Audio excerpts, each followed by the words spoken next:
So I've been thinking about the story of Job and the relevance it has on my life, and I just thought I'd share a little bit. We Most of us know the story. Basically, God and Satan meet up. Satan tells God that Job is only loyal because you've been good to him. I bet if he didn't have anything, he wouldn't be faithful. And God says, "Bet. How about you go down there and you mess with him? You do whatever you want. Just don't kill him, and we'll see if he stays loyal." So Satan does just that. He goes down there, boom, cattle's dead. Boom, all the sheep are gone. Boom, his children are made past tense. You know, on top of that, he loses all his money and he gets boils all over his skin. You know, whatever other diseases are that he got. The whole time, his wife is sitting there, yelling at him, complaining because she's watching everything being lost. She's like, "Man, why are you messing with God? Obviously, God ain't messing with you no more. So all that's left for us is to curse God and die. So just do that." And Job's like, "Nah, I'm gonna keep on keeping on. I'm gonna do my thing because God's been good to me, and I'm gonna stay good to Him." And when God saw that, He was like, "All right, probably did a lap high fiving his angels or whatnot. He's like, see, I told you. So I'm gonna give him his kids back. I'm gonna give him his money, his wealth, his health, and all his cattle back. In fact, I'm gonna double it." I've known that story since I was a little kid, and I've never really thought much more into it than, okay, God and the devil made a bet. But now that I'm thinking about it again with a slightly more matured mind, I'm seeing that there's a lot more lessons in there to be had. One, Satan isn't the enemy of the Most High. He's not God's enemy. He's a loyal servant. In the book of Isaiah, I'll get my notes. In the book of Isaiah 45, verse 7, the Most High states that He created good and evil, lightness and the dark. He created evil. So if the Most High doesn't do anything without reason, evil is here for a reason. The Most High gave jobs to the sun, the moon, the stars, and everything else. And I believe that Satan's job is to be the enemy. Whose enemy? Our enemy. Not the Most High's enemy. He's way beyond good and evil. He's way beyond anything that the devil could come up with. So why would the devil even want to try to compete? The devil's not stupid. So my opinion is, my understanding now is that Satan is under orders from the Most High. I believe that Satan's probably one of the more loyal who's been entrusted to prove our loyalty to God. Another thing is that the Most High sent his servant Satan down to try and pull Job from the path in any way that he could. We've all been there, or heard of a situation or know somebody who, I'm about to marry this girl and I want to check her loyalty. So, I'm going to get my best friend or whatnot, somebody that I trust. I'm going to be like, "Hey, go mac on her. See what you can do. Go wine and dine her. I'll even give you some money. Go take her out, see if you can pull her off or whatnot. And just don't force yourself on her, but come back and tell me if she stayed loyal or not." I think that's exactly what the devil was sent down to do to us now. And this is all a test of loyalty, but the Most High is all knowing, so it can't be for himself. He's not testing to see if we're loyal. He already knows if we're going to be loyal or not. So I've been wondering, who's the test for? The test has to be for us, so that when we pass the test, we can stand with confidence and know that we are deserving of what the Most High gave us. You know, we're being tested so that we and the rest of the world will know beyond of a shadow of a doubt that we're deserving of the title of faithful servant, firstborn child, light of the world. The test is for us. Another thing that stood out to me was Job's wife didn't die. Like, nothing really happened to her.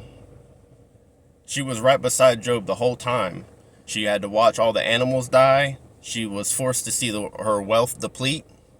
And she was helpless and just had to stand there as her kids were dropping off one by one. Like, can you imagine how pissed off she would be? How upset she would be to see her husband just on his knees, worshiping God while everything is crumbling around her? That's her covering. So, while she might not be right for it, I get it. She was in her, in her rights to be upset. She probably cursed God herself. She probably cursed her husband as well, telling him, hey, go die. But she didn't get sick, and nothing really bad happened to her personally. And I was wondering, like, why? It's because she is not the one being tested. As a matter of fact, she's a part of the test. She was like the last stage. She was the one to tell, hey, you were the one, you got nothing around you. You have nothing left. All that's left is to curse God and die.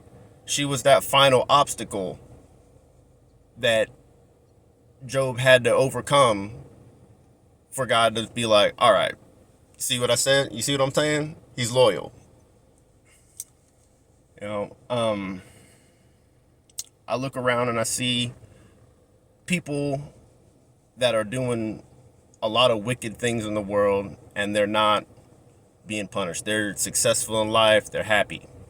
And I see my neighbors, people close to me, in my town, they're struggling. We're all poor, but, they're happy. They're okay. We're all making it. And then there's people, not just personally, but all of us. We have people in our households, people that we're supposed to protect, that we're a covering over. This may be a girlfriend, a wife, kids, a good friend that you're watching out for,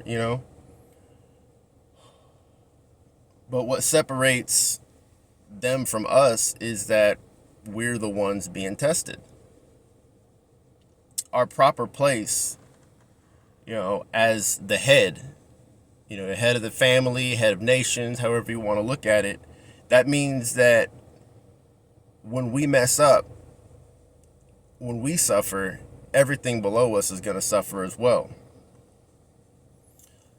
Those that are under us may not fully understand or even have the same relationship that we do with the Most High.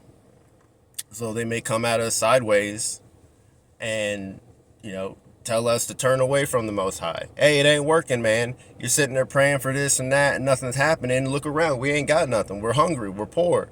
We're upset. There's no point in praying anymore.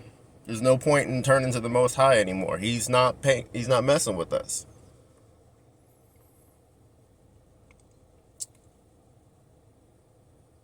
These people are, while they're not the ones being tested, they're a part of the test. They're here to turn us away from the Most High. It doesn't mean that we need to hate them or be aggressive to them, but we need to see the temptation, the obstacle for what it is. It's a test. It's just a test. And we need to move beyond that. Something else that stood out to me was after the test, Job was restored and, his stock was increased. Had Job not remained faithful to God, he would have died a poor and broken man, and he would have left a bitter wife behind. She had nothing. But God already knew that Job passed the test, that Job would pass the test, which is why I believe he was selected in the first place. In addition to that, his wife was also restored, being a part of his household. She got her kids back, even though she lost her faith, even though she was doubting her husband. And, well, I'll say something about her. Even though she highly criticized her covering, she did not leave him. She did not move from underneath that covering. As mad as she was, she stayed with him. If she would have left, Job would have been well within his right to just shun her and been like, man, I ain't gonna mess with you no more. She, up and divorced him or left him for somebody else who was doing okay. Job, when he got restored, would have probably found another wife and probably still got his 10 kids back. And his wife would have not had anything. Even if you're not the one being tested, even if you're just a part of the test, it's important that we stay with our covering. Even if there are holes, even if the rain is pouring in, we need to keep with our covering. The Most High already has his book of life filled out. He already knows who's passing the test. We're all being tested in different ways, but we're all being tested. To pass means the restoration and increase of our stock. And if we fail, it means we're just a part of the test for somebody else. And after the test is done, the Most High will reward the people who were faithful. And even the ones who were misguided but still clung to the faithful. Just by proxy, those at the end who stayed with the faithful they're gonna see benefit. But the ones who completely turn away from the Most High, who turn away from, our Creator, the teachers, the coverings, they will have no place in the coming kingdom. Another thing that, popped out in my head is how much you want to bet that after everything was said and done, Job's faith in God, his relationship with God was like completely solidified. Like there's no shaking that after that, His wife, I'm like 110% sure she never doubted him again. Like, all right, we've been in the high together and we hit the lowest of the lows and then we pop right back up. You keep doing what you're doing, husband, like I believe that her faith was solidified in God as well. And then on top of that, like how much you want to bet that the entire city that was around heard about the story, and they're talking about the story and sharing the legend of crusty Job and the power of his God, for at least the length of Job's life. That entire city knew the power of God. His wife knew the power of God. His entire household knew the power of God. And multiple times in the Old Testament, it says that in the end days, the whole world will know that God is the Most High. That the God of Abraham, Isaac, and Jacob is the Most High. He's the only one. Those that are being tested and pass the test, they're going to be the heads of nations. Those that fail the test and end up being a part of the test for others, stick to your covering. Stick to your covering. That's all I can say. And you will be able to inherit something. But those who turn completely away from God, the fools, that say there is no God. There's nothing out here to show that God is here or even loves us. Like, that's the only way you can fail, is to turn away from the Most High, to turn away from the coverings that were placed over you. So I don't know. That's what was been on my head the last couple of days or whatnot. I just thought I'd share. But yeah, keep your head up, stay strong during the trials. If you're not going through trials, be a support to the people who are going through trials. You know, always keep your eyes on the Most High. Shalom.